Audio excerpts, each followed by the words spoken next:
What follows is a dark journey into the terrifying world of George Orwell's 1984 and the 4 chilling predictions that he made 70 years ago, which have now become part of everyday life. So hold on tight and let's find out what they are. Life will never be the same again. 1. The rise of totalitarianism. In his novel 1984, Orwell portrays the ultimate totalitarian society, the most extreme realization imaginable of a modern-day government with absolute power. The title of the novel was meant to indicate to its readers in 1949 that the story represented a real possibility for the near future.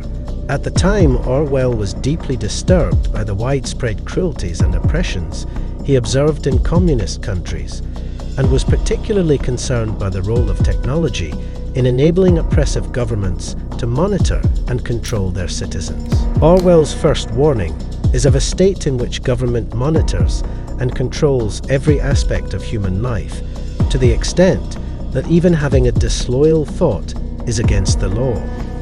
In 1984, the timidly rebellious Winston Smith sets out to challenge the limits of the party's power, only to discover that its ability to control and enslave its subjects dwarfs even his most paranoid conceptions of its reach. In 1984, there were just a few countries to which most of the world's citizens belonged. Today, governments and citizens have given way to global tech firms and netizens. There are just a few social media empires to which most of the world's netizens now belong. 2. Psychological manipulation. The party in 1984 assaults its subjects with psychological stimuli designed to overwhelm the mind's capacity for independent thought. The giant telescreen in every citizen's room blasts a constant stream of propaganda designed to make the failures and shortcomings of the party appear to be triumphant successes. The telescreens also monitor behavior. Citizens are continuously reminded, especially by means of the omnipresent signs reading "Big Brother is watching you," that the authorities are scrutinizing them. Orwell's second warning concerns the ever-present telescreens that act as both information conveyor and surveillance device, and saturate both public and private spaces with cameras and microphones monitored by the government. Today, smartphones take on this role, acting as both our window to the digital world and the means through which myriad private companies, from data brokers to social media companies, monitor our every action. Yet, our world goes far beyond the one imagined by Orwell, in which every device, from our watches to our refrigerators, our thermostats to our toasters, are increasingly internet connected and streaming a real-time documentary of our lives back to these private surveillance empires. In 1984, it was the state that made use of its vast surveillance empire to maintain order.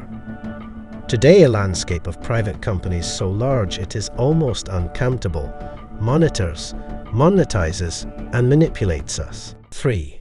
Information and history control. The party controls every source of information, managing and rewriting the content of all newspapers and histories for its own ends. The party does not allow individuals to keep records of their past, such as photographs or documents. As a result, memories become fuzzy and unreliable, and citizens become perfectly willing to believe whatever the party tells them. In 1984, it was the state that determined what constituted acceptable speech in keeping society orderly. Today, it is a small group of private companies in Silicon Valley and their executives that wield absolute power over what we are permitted to see and say online. In 1984, the government constantly rewrites and deletes history that has become inconvenient. Today, governments quietly rewrite press releases to remove past statements that proved wrong, or to add statements to support their present assertions.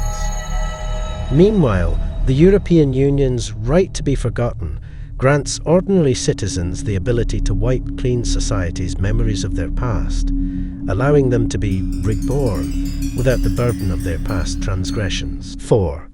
Language and mind control. One of Orwell's most important messages is that language is of central importance to human thought because it structures and limits the ideas that individuals are capable of formulating and expressing. If control of language were centralized in a political agency, Orwell proposes, such an agency could possibly alter the very structure of language to make it impossible to even conceive of disobedient or rebellious thoughts, because there would be no words with which to think them. This idea manifests itself in the language of newspeak, which the party has introduced to replace English. The party is constantly refining and perfecting newspeak, with the ultimate goal that no one will be capable of conceptualizing anything that might question the party's absolute power. In 1984, it was the state that conducted surveillance and censored speech. Today's social media companies deploy vast armies of human and algorithmic moderators that surveil their users around the clock, flagging those that commit thought crimes and deleting their violations from existence. Those that commit too many thought crimes are cancelled by these same private companies without any intervention or even in contradiction with the will of the state and without any right to appeal.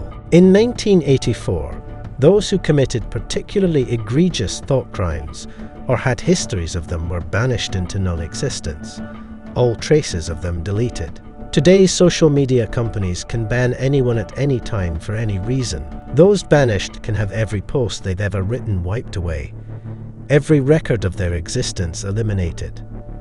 Those that dare to mention the name of the digitally departed or criticize their banishment can themselves face being banished and their concerns deleted, ensuring that they truly cease to exist. These words are the official slogans of the party and are inscribed in massive letters on the white pyramid of the Ministry of Truth, as Winston observes in Chapter 1 of 1984. Because it is introduced so early in the novel, this serves as the reader's first introduction to the idea of doublethink. By weakening the independence and strength of individuals' minds and forcing them to live in a constant state of propaganda-induced fear, the party is able to force its subjects to accept anything it decrees, even if it is entirely illogical.